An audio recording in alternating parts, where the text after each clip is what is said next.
All right, we are now going to get into some of the things you want to do to really finish things off and get some of the details done.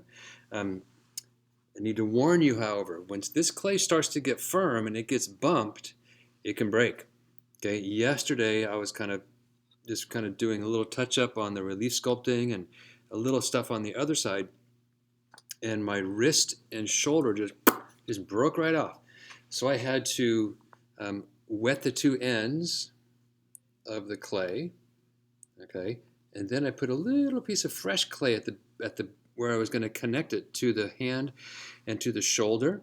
After I scored it and got it wet, and scored it and got it wet, put a little tiny piece of fresh clay, then scored and got the two ends of the arm, put it back on there. Now I can't test it to see if it's strong yet, but I did keep that paper towel under there just to kind of keep it from moving. And now I accidentally made a little scar. Now I just have to make sure that doesn't move at all, and fingers crossed it will stay there.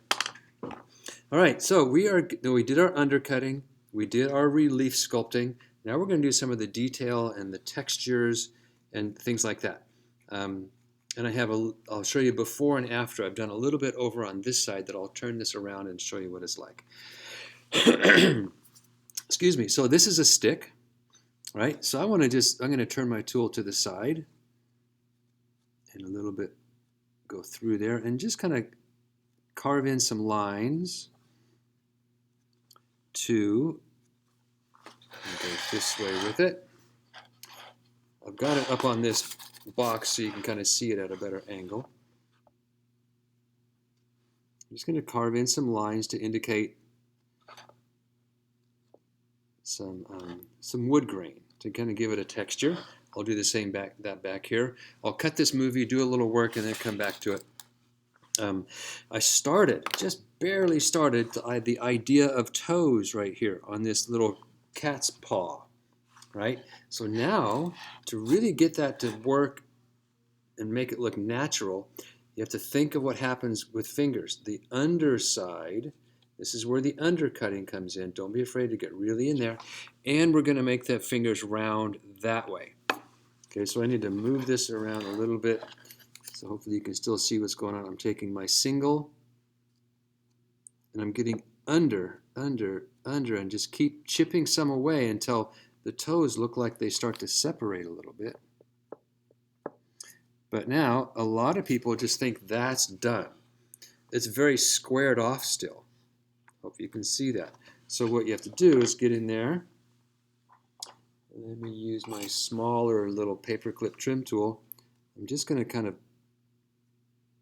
pull off a little bit and try to round it off right there. And push across that way, that way, that way, that way. And get under here and try to think of it as going around your fingertip from the underside. And we're just gently rounding off the tips of the toes. They will start to look much more natural that way. I'm going to clean out the little line between the toes. Just that little touch. Instead of just drawing boom, boom, two lines and calling it done, those little touches really help. And also what I did, I took out a little bit of clay right here to kind of indicate where the toes kind of look bigger compared to the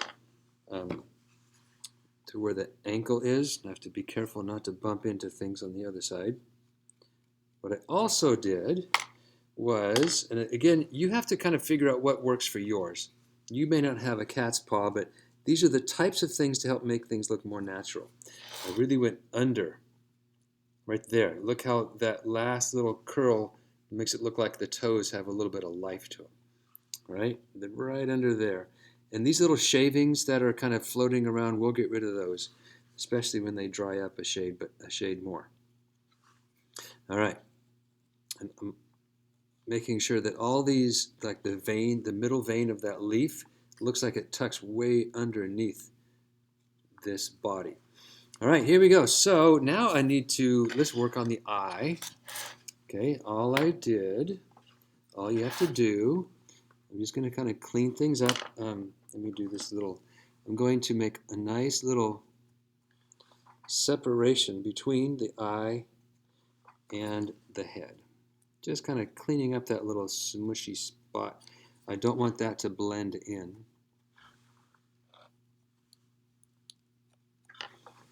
And then just to drill, to make the pupil of the eye, we can just take a pencil that has a little bit of a tip to it.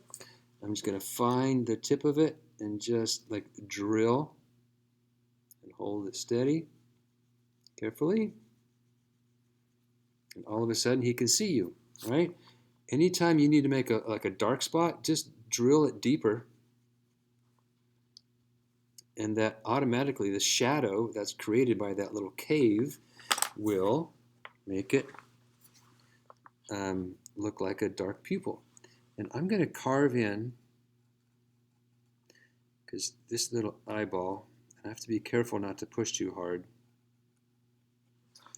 And I have to be careful not to bump anything. I'm going to hold this in my hands and cradle it carefully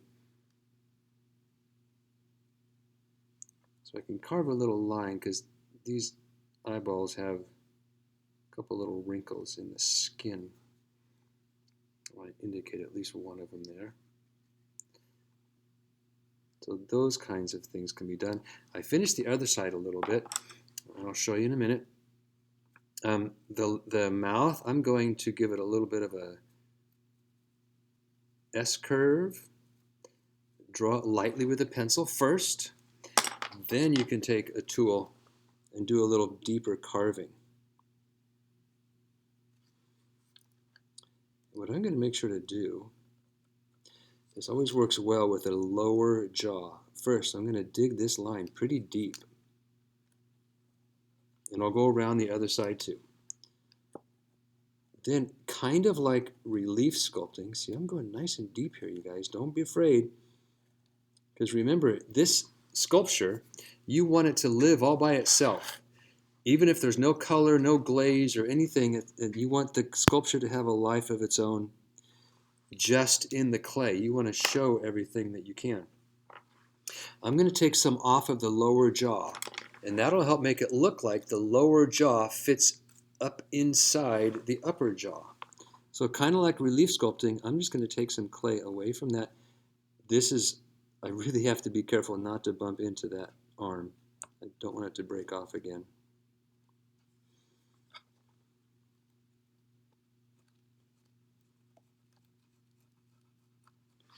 And to me, that starts to make it look like it can really fit underneath the jaw. I'll take off a little more there. And all right, so another thing I have to do is make some texture. I want the back end of this to have kind of a furry feel, like it's a cat. So I'm just going to use the round end. You can find whatever tool works for you to make a texture. And I'm just going to just go like that. Just chip, chip, chip, chip away at it. Just chip, chip, chip. Again, when you make a texture, don't just barely touch the surface. You have to take some clay away to help make it really kind of texture. Notice I'm holding onto this tail so it doesn't move around. And I'll do the same thing here, okay? But I'll show you in a minute. I also need to make little zigzag. I'm going to make little spikes up here. I'm kind of copying what I have on the other side. Actually, I might as well just turn it around now. And I've done a little extra work here, just to kind of do before and after. I drew with a pencil line where I want my little spikes to be. Then I'm taking my single paper clip, my sharpest tool that I kind of have. And you just have to slowly wear your way through, and it will eventually, don't force it through there. I'm going to go this way a little bit. Don't force it through there. And again, over here, I'm kind of keeping it from breaking off in an awkward way. And again, it's important to keep your clay at a leather hard stage. Don't let it start to get dry feeling. See, there's one. And there's another, and I'll do a couple more off camera and I'll come back and show you. Let me just go through this one. Again, that looks really rough right now, but we will get it smoothed out, okay, and detailed. I want to show you one more thing, well, a few more things maybe. I'm going to make these little stripes. This is relief sculpting, just like down there. I took a pencil and I just kind of carved a pretty deep line. You can see that's kind of deep. Then I took whatever tool kind of fits in there, and I'm just going to take some of this clay out between the lines so the line disappears and it just looks like a lower step here and an upper step, like goes down, then up, then down, then up. I can make another soft one right here if I might do that. So that happens on my resource too. This iguana has, or chameleon, what is that? It's a chameleon, I think, has these little stripes. And again, I didn't have to do these because remember, these are kind of made up creatures. I could have just not had these in there, but I think they look kind of cool. Maybe I'll make a really shallow one here and a real shallow one here, but we'll decide that later. And I'll do all this stuff on the other side too. And I will clean up where these little spikes are. What else was I going to show you? Again, all these little shavings, you can tip your guy over. Hopefully at this stage it's strong enough to do that, being very careful. A dry paintbrush will get rid of most of it, and we'll get rid of a lot of the little tool markings at the next stage. So let me work on that kind of stuff, and I'll come back and show you how to like truly finish it off. All right, we'll be back in just a second. All right, I'm back. That took some time to kind of finish off all the little carvings, and on both sides I have those stripes. I kind of cleaned out the little spikes, rounded them off so it doesn't look like a tool just made them. Finished the texture. I even carefully, since it's firming up now, turned it upside down to make sure my name was really cleaned out. I even took a little tool and went around the edge of the underside. Be careful holding it on here. Don't break anything. I kind of trimmed off some of the little square edges, took just a little bit of water on my fingertip, and just kind of cleaned up those edges right there too. So that's a nice thing to do. You're going to wind up with lots of little shavings. Okay, so make sure you kind of control that. Now the last thing you do, in my opinion, is you take a little bit of water and any place that's kind of smooth, just use a fingertip and give it just enough pressure to wipe away little tool markings and sharp little edges that happen just by applying the tool in the open areas. Okay, I'll show you what I do most of it in just a second. So open areas, but what I do mostly is get a paintbrush, and because you can get in there into some areas, and again that arm right there is the one that broke, so I have to be really careful. All right, so I have a little bit of water. Don't use a ton of water. I usually have a paper towel to kind of blot the water a little bit so it doesn't get all over the place. And that's a little too much. And you have to give it a little bit of a scrub. And what this does, it helps smooth off all of those rough edges. So I'm just going to go right in the line of the mouth. I'm going to go around the eye, even twirl inside the pupil. It'll clear out. And everywhere, even where that little Y carve is, that little Y shape to show the fold of the neck, get in there and try to, it's almost like you're trying to blend it away, but you don't, with just a little bit there. And I'm going to do it around all the relief sculpting parts, but just before I turned on the video, I made sure to get a dry brush and flick away all the little crumbs that are kind of just floating around. So even right here on this stick that I put those lines in, that's kind of rough, right? That's really rough. So if I go in there, whoops, with a little bit of water and go right along the same angle of those lines, it will soften them off just a little bit. Right now it's a little wet, so maybe you don't see the lines, but when that water disappears and soaks up and evaporates, it looks really nice.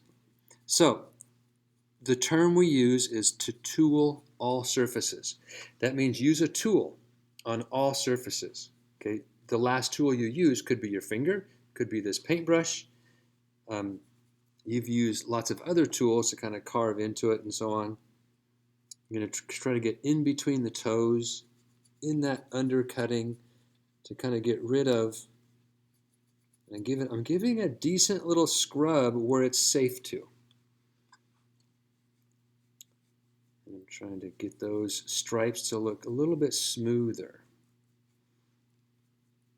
If you on this thing, this is fragile. Don't let it move. I'm going to put pressure on the other side while I just kind of smooth off the markings. That's all I'm doing, is just smoothing off the markings. And I hope you can tell the difference when you get things a little bit smoother. See, like that, those little lines right there for the wood grain on that stick, that's nice and kind of, whoops, there's some underneath. Also, get under. Get around the toes. Get under things as well. Just like when you carved it, get under there. And there's a chance you'll do a little more carving. If I push a little hard on this twig right there and I lose some of those lines, I'd wait for it to firm up a little bit and then carve a little bit more. So, a little water, a little wiggle, a little polish. You can kind of think of this as polishing. All right, and I'll do the rest. But that's basically, after that, you're done. You make sure your name is cleared out. You really inspect it 1 or 2 or 3 or 10 more times before you bring it in. Still keep it covered. You will need to deliver your artwork covered and leather hard. Don't let it dry out. It becomes way too fragile and it will break. I promise. I cannot tell you how many pieces we've had break, because when we get them at school, they're completely white in color and they are extremely fragile.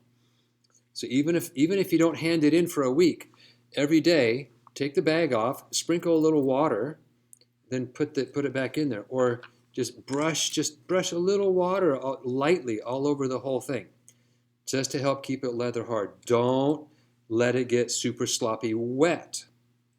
Okay, that's important. You don't want to hand it in and it's so soft that you just touch it and it bends. So there's that happy medium in there. And I see a few things here. I'll have to kind of come in and kind of recarve and let that dry up a little bit, then do it lightly with a slightly damp paintbrush. So that's all good. All right, hopefully that goes well. I'll take a picture of this at the end. Remember, you're going to have to take 3 pictures. Okay, 1, like 2, and 3 from 3 different angles with your name and a pencil, and I'll have that sampled in the slideshow, I hope. Otherwise, have fun. See you next time.